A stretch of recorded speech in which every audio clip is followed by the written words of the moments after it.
I will say I didn't even know you guys were here. First of all, Yeah. So I'm Camdenton guy. Go to the butcher shop currently. I just texted my wife and I'm like, we found a new butcher shop. Walking around here, listening to your guys' story. I mean, this is really incredible.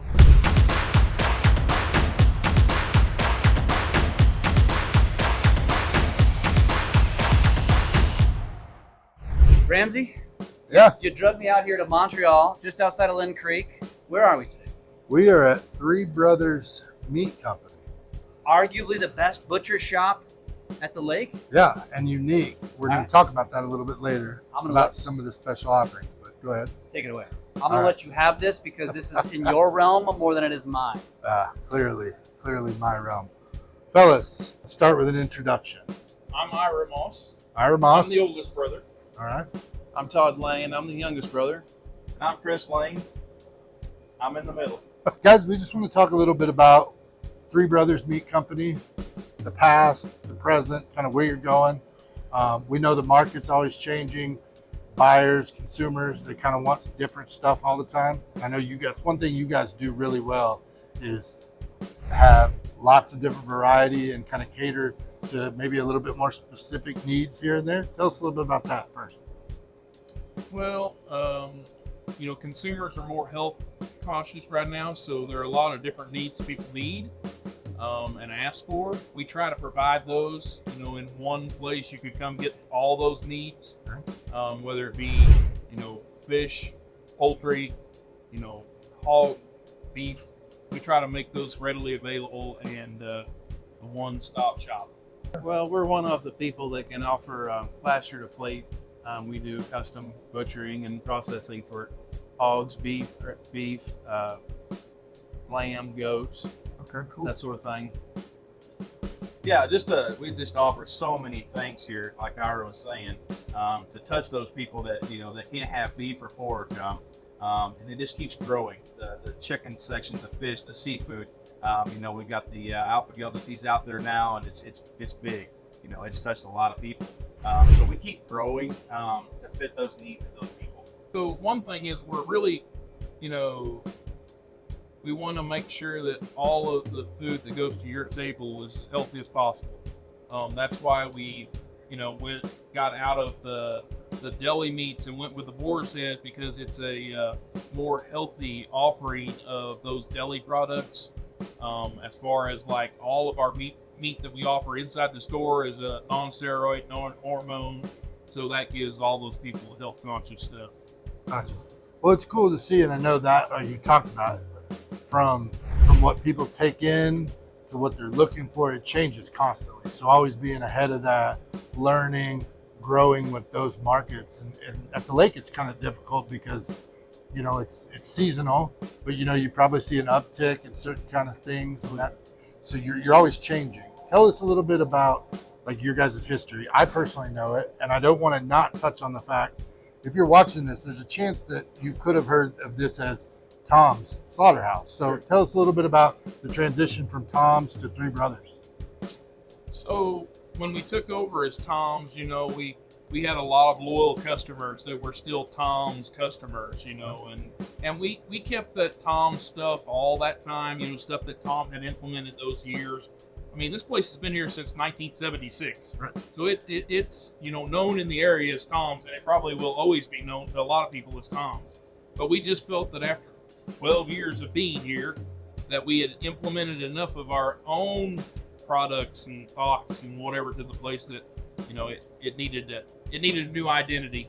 It was now Three Brothers instead of just Tom. So that's kind of why we changed, and it's worked out well. Yes.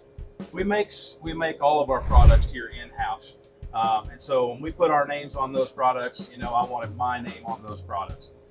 To sausages, to brats, to smoked, kielbasa. I mean, we do it all right here. And I know, and it just keeps growing on that end as well. New things, all the time. So, and we're always experimenting with stuff, but that's growing too. So. Well, I see in that growing aspect, like with social media today and TikToks and all the things, like constantly coming up with new cuts of meat, and they're figuring out different ways. Like I saw the hammer of Thor, or Thor's hammers, this new trendy kind of things. So you guys are moving with that stuff too and putting your own spin on it, right? Yeah. And with that being said, you know, a lot of those things, you can't get those most places. Right. You know, if you're not a pasture to plate facility, you can't cut those. Because these grocery stores and things like that buy box meats, they're not going to be able to get that bone-in product like that. So we are a facility that we can still do that right here in-house because we do all of our own. So that helps too. Well, and it's probably kind of a cool thing to where I would look at it is what you guys are building, and like you look at a local farmer that has raised that cow or that chicken or that goat or whatever, and like you guys kind of help on the back end of things, kind of prepare for what's coming, because they know what their family wants, and then you guys, they can come in and go, hey, we thought of this is another option that we can add and be helping both them and yourself, correct? Well, everybody watches the Food Network, it seems, so everybody's got a recipe or something they want to try. This is one of those places, probably one of the only places you can come to the lake and say, hey, I saw this on Food Network. Is this something you can do for me? Yeah. So, and most generally, the answer is yes, we can do that. So, Gotcha. Well, it's pretty cool. And I can't go further in this video. You said you didn't like to be on camera and you didn't like to talk. Completely not what I expected, which is really cool. But no, I don't like it. you're doing great, I think. Yes. I think we can see more of you. No, probably not. So, You can call in and talk to me at 346-5233. okay. All right, 573-346-5233. Absolutely. So let's talk. You guys took over Tom's. We've seen that you're putting your own spin on things. Kind of tell us just a little bit about the family dynamic and kind of how you guys all work together, maybe what each one of you does within the business. Yeah, and we all three do something different. That's Right. kind of the good thing about having three of us. Right. So I deal mostly with the front retail part or the paperwork of it, dealing with all of our great inspections and that have you. Yeah. And then I would say I deal with most of the local farmers that with their product in the back after we do our thing, and just getting it ready to be processed and putting packages in the freezer. Okay, cool. Chris? I'm dealing with our employees in the back every day, keeping everybody on the, what they're supposed to be doing, making sure it's done right. Right. What the cool thing is, we just watched before we started filming. A lady came in here, and you guys had seen her clearly. She was a regular, I could tell. But just what you guys getting to know and see, kind of explain that dynamic too, because people want to do business with people they know, they like, and they trust. So they're able to develop these relationships. Back to you talking about working with the farmer, going in and having that custom artisan type thing, and you working in the back end and understanding what Todd's doing and what Chris is doing and how you kind of give the whole package. Yeah, and like I said, when we first bought the place, Tom had a great customer base that we kind of fed off of, but we have increased the customer base, and that's. Well, I'm a people person, so when I'm out front here and these customers are in here, I'm talking to them, getting to know them, what they like, what they want, just asking questions and tell them thank you for their business every day. I mean, it goes a long way. Right. And we have customers that come in and ask for specific people every time they're here. It doesn't matter what they're looking for. They have some specific person inside, and it might not be the three of us. I mean, Tell us a little bit, guys, in the back. Rob, he's been here. He was here when we purchased the business. Yeah. I think he's got 30 years of service or something like that in. I think he's 22 or 23 just in this location. Yeah. Oh, wow.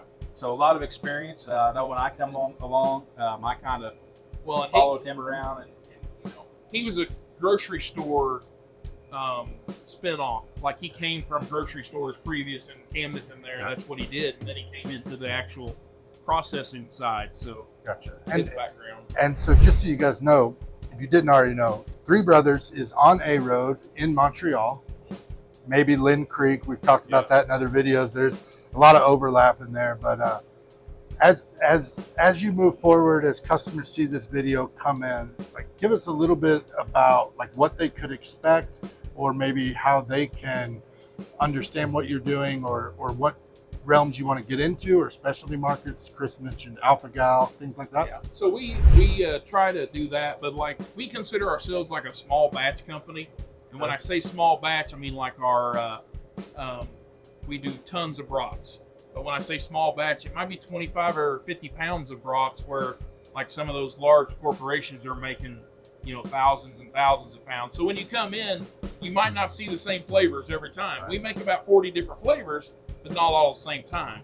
So that's what keeps us kind of, you know, a different thing each week or something. As far as like, Yeah, well, I mean, like with your brats, you know, they're all hand twisted.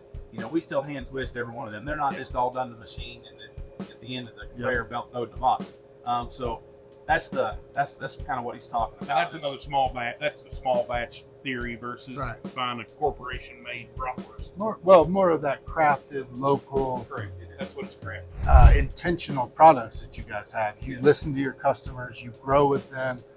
You also, but still, then you guys come up with an idea and you're like, hey, let's try this. And you some test stuff that you guys do. And you guys, I know one thing we haven't touched on at all, but holidays, hams, turkeys, you guys do a lot of that, right? It's really grown. Okay. It's something that the hams we've always done because we do it with our custom butchering. Right. But we started with the turkeys. It was an experimental deal, and I think this year for Thanksgiving we sold 200. So Cool. it was something that. And you guys have a large deer operation. I know a deer operation that kind of gets probably a little out of control, It for is. lack of a better term. Well, so the problem with deer season is it's all of that squeezed into 2 weeks. Right. So, and everybody wants their deer back tomorrow. Right. But yes, it's a very large operation in a very condensed amount of time. Very good. Yeah, Thanks with for that. the deer, I mean that's something else. You know, we make all the summer sausages, the snack sticks. We still do all that. So, and it's a big seller. I mean, that's what everybody wants with their deer nowadays. So. And it's probably the number. I mean, that's probably bigger than the deer processing. Is the summer sausage and snack sticks? Yeah. Like, more people are here for the summer sausage and snack sticks than they are actually to pick up their deer. Right. So I got you. yeah. Well, you guys are all relatively local, right? Grew up in the Richland area, correct? A highway. A highway. So, But he didn't go very far. you know, you got your roots. I know Chris and I worked together previously at Budweiser, and what did some of your history? What have you guys done? So I was a lineman before I come here. Oh, awesome. Okay, and farm, do a little ag, bit, uh-huh. some of that stuff. Yep. And then I work for the Department of Army. Department of Before I Army. came here. Okay, Yeah. so say veteran. Were you a veteran? Nope. Oh, Nope, you I just was worked a for. Okay. civilian instructor Okay. on Awesome. base. But yeah, I work for the Department of Army. But we did all farm together. We had Yep. a small farm that we did that together, and that was something that we had to get rid of when we took over. Right. And so it was a hard decision, you know, because we had to sell everything that we had worked our years for. I remember those Yeah, days. yeah. So Because we were everybody had their own job, Right. and then I was a contract worker for the government. When the contract ran out, I'm like, what am I going to do now? We happened to be delivering steers here that week, and Tom said he was ready to retire. And I said, oh yeah? I said, what do you want for the place? And anyway, after that, I started working here, and then I told these two, they worked on the weekends and still had regular jobs, and I'm like, we're going to have to get rid of some things, and you guys are going to have to come full time. So Wow. it was a hard decision. here we you know, all I are. mean, to just sell everything one day that you worked years for, Right. and not knowing if it was going to work or not. I mean, Yeah. we stuck every bit of our money to buy the business and hope that it worked, and it did, and we've made it what it is today. Well, it's been really cool to see you guys progress. I know we go back to our Budweiser days. Oh and yeah. some of the stories and the things I've saw. It's really cool. One thing I think I've seen personally too is you guys are giving back a lot. Like I know you guys are one of the first calls when folks need things and when it makes sense for you guys. And I know everybody sees how much you give, but for myself to see what you do for the community, it's a really cool thing. Well, we try to push that a lot. So no matter what business you're in, Right. people need to find businesses in town that sponsor their local, Right. you know, Little League baseball, volleyball, even, all the like benefits we do for people that have, illnesses or house fires, or not just us, but other businesses in town, or the community is supporting the community, and people need to think about that. So, but yeah, we're glad we can do it. Right. So it's really cool. Well, anything else you want to talk about that we haven't touched on? Anything you guys got coming? Maybe be ready to look for this spring as we kind of ramp back up? Well, I will say this. The three of us appreciate our customers. Our customers, we couldn't have done what we've done right now without them. So that's a major thank you to them for being loyal. We have very loyal customers. It's awesome. Yes, there is new things coming. Anything you can talk about? Any No, tease not a really. little bit? Yeah, not really. That's But fun. I tried. it'll be exciting. It'll be exciting. And we've been working on it for a long time. So Well, like I said, watching you guys grow and the new offerings, I can imagine that it won't be an amazing success, because you guys seem to have got something pretty cool here, and I'm excited for you and appreciate you guys giving us the time to come in here and just talk, let you get to know everybody. Yeah, absolutely. I've been walking around, getting B-roll and stuff, and I will say I didn't even know you guys were here. First of all, Yeah. so I'm Camdenton guy. Go to the butcher shop currently. I just texted my wife, and I'm like, we found a new butcher shop. We're walking around here, listening to your guys' story. I mean, this is really incredible. Now, I heard you say that you do lives, so you guys are on social. Where can we find you guys on social? we're on Facebook. Okay. And what we do is every Wednesday we do a live with all the new sale. He said items. he's on. Yeah, I heard that Us or clearly not, too. Yeah, he's yeah. on. Yes, every Wednesday we're on live. We're on Three Brothers Speak Company Facebook, and we go through new things every Wednesday, plus all the sale items that we run that week. And we always got something else. We do some cuts on there, some specialty stuff on there. We usually got some smoked meats that we do, and that's something else. We got so many other things, but we did tons of smoked meats, and we don't actually go out and cater it, but we have all the things for you to pick the product up here and for you to serve it yourself. So that's a whole other deal. But we offer so many things, and then like you said, a lot of people don't know we're here because we are off the road a little bit. It's just 2 miles to 54 highway, but you can't see it off the main road. Right. So Sandwich between Big Surf and Camdenton, A Road. You can't miss it. Close to Willows, maybe you've heard of that. Yep. And close to the state park. Yep. Like McCubbins Point, State Park, all that sort of stuff. So guys, we really appreciate it. I'm gonna go buy some meat. See you guys.